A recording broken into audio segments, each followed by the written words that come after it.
Now, I encourage you to make a mess with watercolor from time to time, and that's what we're going to do today. You're seeing a little preview. I'm using my East and Rory handmade watercolor set. It's a limited palette of gorgeous creamy color, and then my 1/2-inch dagger from the Art for Joy's Sake brush collection.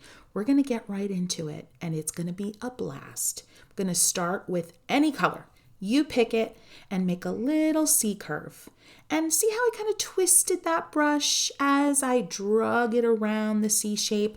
You're going to continue doing that over and over again, overlapping these C curves, not on top of each other, but like bricks. Change up your color as you go.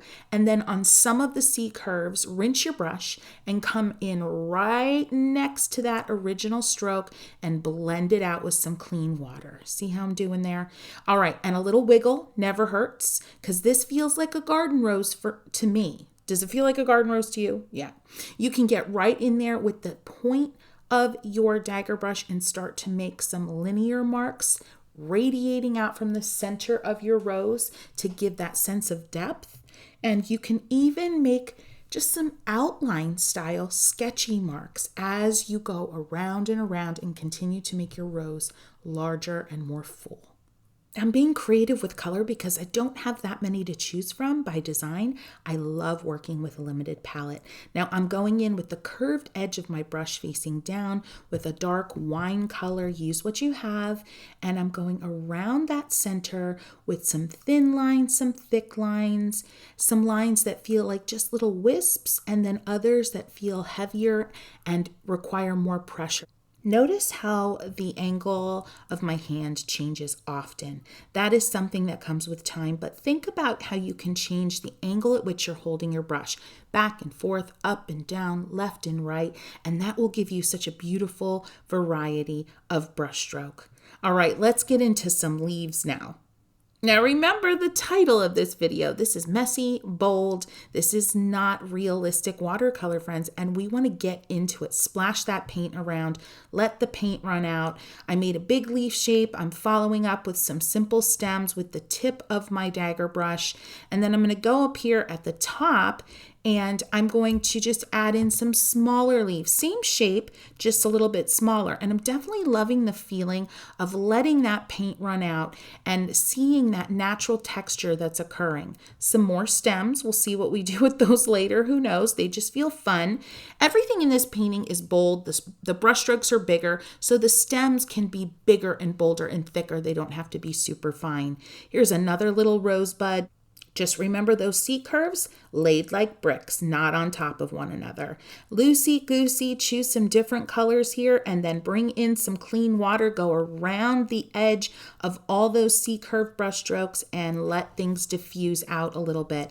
And then continue that same movement, those same kind of brush strokes throughout your composition. I love this one. It's softer. I have a lot more water on my brush, so you don't have to go dark and bold everywhere. You can really vary.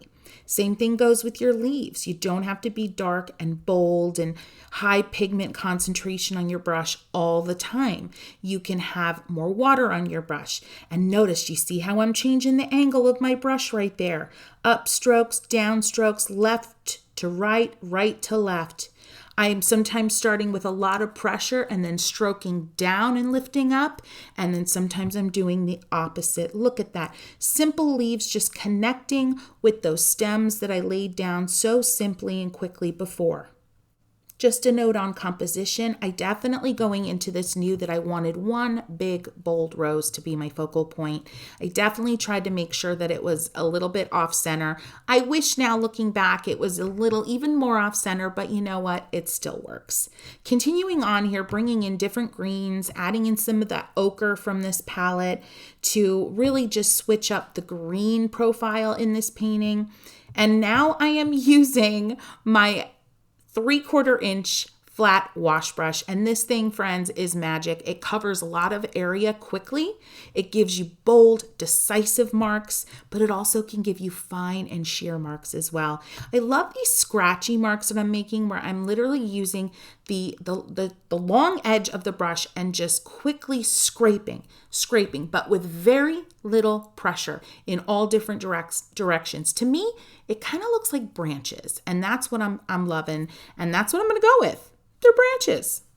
Keep yourself moving throughout this composition. Don't get too detailed. This is an exercise in momentum. I'm back to my 1/2-inch dagger, and I'm using that charcoal gray from my palette. Use what you've got, but I'm just dabbing and lifting where I made some of those branches earlier with the 3/4 inch flat wash brush, and it's creating some of the most gorgeous, bold filler texture. Let's call them flowers, let's call them buds, seed pods, whatever.